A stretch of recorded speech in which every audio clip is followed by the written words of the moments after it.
तो बंधुओं और बहनों,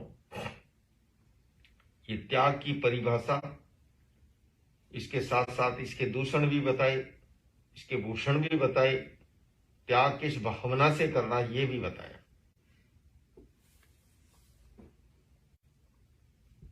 अनेक कथाएं मिलती है कथा साहित्य के अंदर।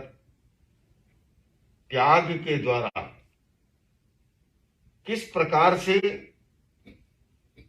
ये लोक में भी और परलोक के लिए भी, परलोक के लिए इसलिए, हालांकि करने वाला परलोक की कामना से न करे, पर हमारी 4 गतियां हैं, हम सभी जानते हैं, नरक गति, त्रियंच गति, मनुष्य गति और देव गति। 4 में से 2 हमारे सामने प्रत्यक्ष है। मैं भी गाड़ी से जब आ रहा था और यहां भी देखता हूं पुरुष महिलाएं यहां मौजूद हैं। रास्ते में कोई डॉगी को लेके भी जा रहा था। मौसी जी भी कहीं कहीं दिखाई दे जाते हैं, है ना। त्रियंच भी हमारे सामने है।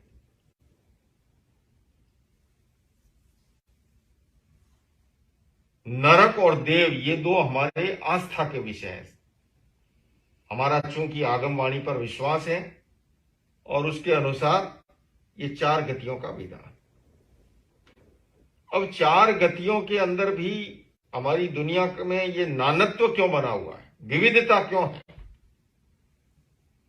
और विविधता में भी मनुष्य में जमीन आसमान का अंतर क्यों है। एक राजा है, एक रंक है, एक बहुत पुरुषार्थ करता है, फिर भी जो है सफलता नहीं मिलती है। एक व्यक्ति शंकर की तरह टांग पर टांग दिए बैठा हुआ है, फिर भी लाखों करोड़ों से न्यारा वारा करता है। तो इन सब के पीछे हमारा पुण्य और हमारा पाप, अतीत में हमारा बंधे हुए कर्म, वो ही हमारा फ्यूचर बन करके आते हैं। और उसके लिए और कोई जिम्मेदार नहीं। पत्ते हम पुण्य भावों, अपना अपना पुण्य और पाप पृथक पृथक है।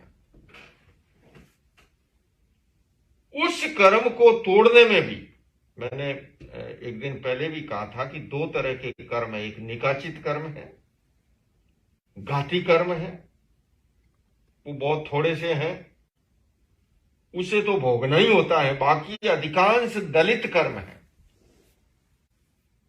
अघाती कर्म जो है उन्हें हम इस त्याग के द्वारा, इस तपस्या के द्वारा, इवन की उदय में आने से पहले हम उसे नष्ट कर सकते हैं, उसे बच सकते हैं।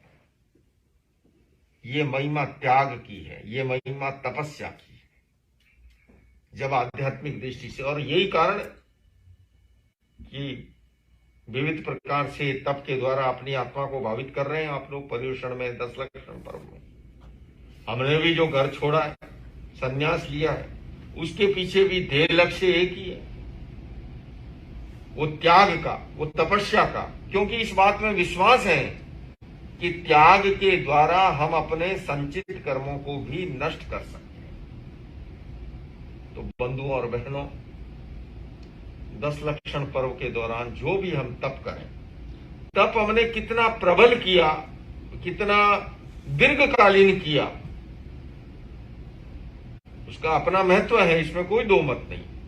पर उससे भी अधिक महत्व है कि जितना भी त्याग और तप आपने किया, वो कितनी उत्कृष्ट भावना से किया, आपने अपनी आत्मा को किस तरह से भावित किया।